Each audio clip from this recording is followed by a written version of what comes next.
right, guys, we are out here on Greenlawn. Let's take a look here. Let's just see the neighborhood real quick.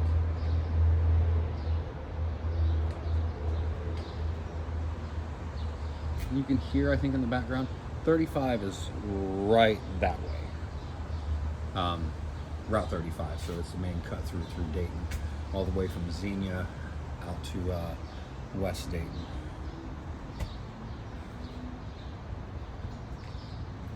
Porch doesn't look bad. You can see where they just kind of painted over old lead-based paint. You can tell lead-based paint because it chips off in a grid pattern as opposed to flakes. Let's take a look inside here. So my first impressions when I walked in were that it is small. So 852 square feet, 2 bedrooms, 1 bathroom, built in 1925. So again, like 100-year-old houses, you're gonna have 100-year-old house characteristics. Now you've got some windows have been replaced with the vinyl. You can see the vinyl switch there.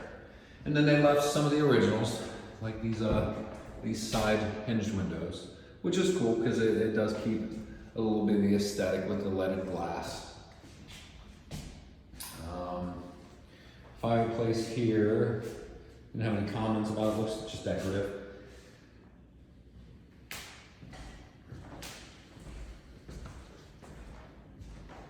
New fixtures. These look nice. It is small though. This one's been on the market just for a day. $140,000 is what they're looking for this one. Surprisingly enough, they did the granite countertops. All new cabinets here.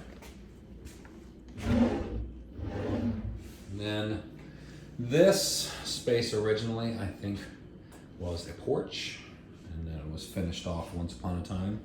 You can see there's an exterior window there that would have looked out through the porch.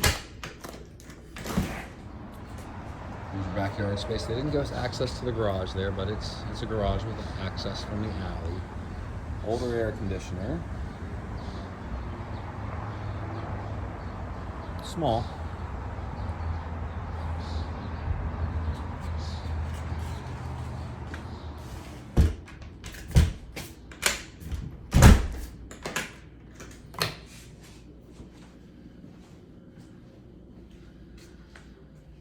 So let's go and check out. Let's check out the upstairs first.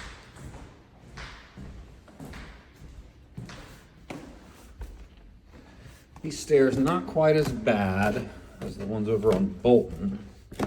Still a little steep.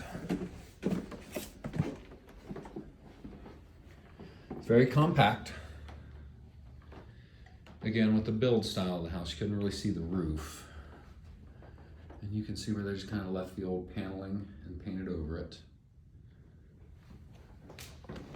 Now with these early 1900s houses, closet space is relatively generous.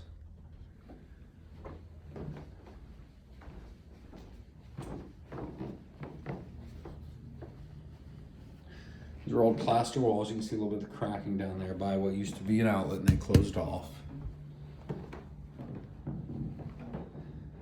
Very small bedrooms.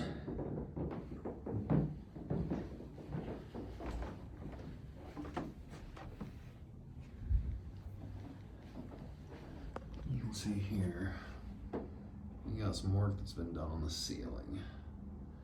Hard to say what that was. It's definitely not original. And then, very compact bathroom here.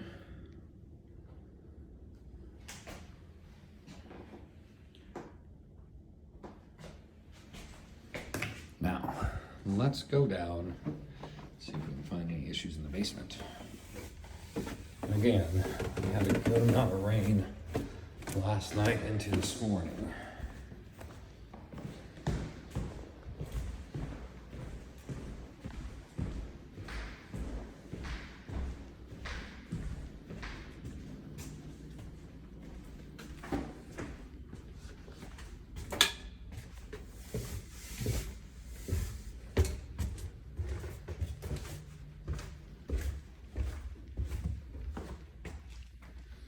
right away, as soon as I get to the bottom of the stairs, you can smell gas. So I think this guy here might have a little gas leak somewhere. It's not terrible, but you can smell it.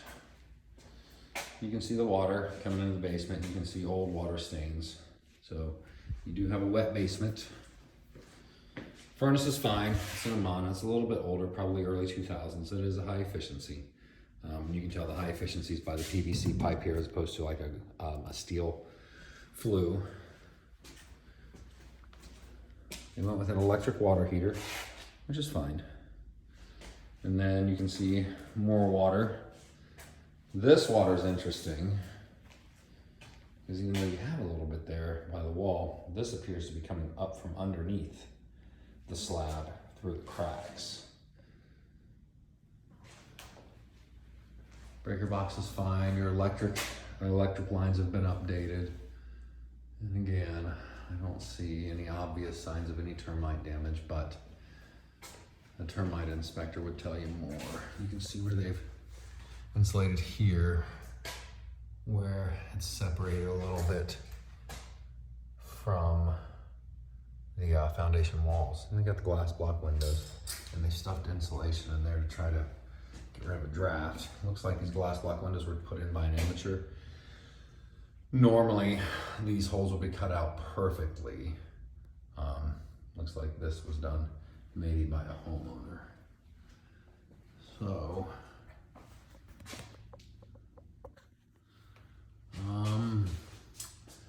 something that I want to see here, because it doesn't look like they've updated the plumbing lines.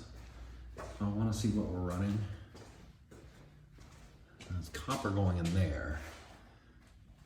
Copper there. Copper, and then PEX lines going up. Copper coming over. Copper, copper, copper, copper, copper. And then PEX, PEX, PEX, PEX, PEX. Yep, okay. Yeah, it's fine. There's no problems there. And what I'm looking for there is galvanized lines. Galvanized lines rot from the inside out. So over time, you lose water pressure as the inside of the supply line rots away and clogs the line until after a while, you have no water pressure left, or not enough to live comfortably with. So not a bad house. At 852 square feet, it puts them at $164 a square foot, which is a bit much, I think. So, all right, get this one uploaded for you as well.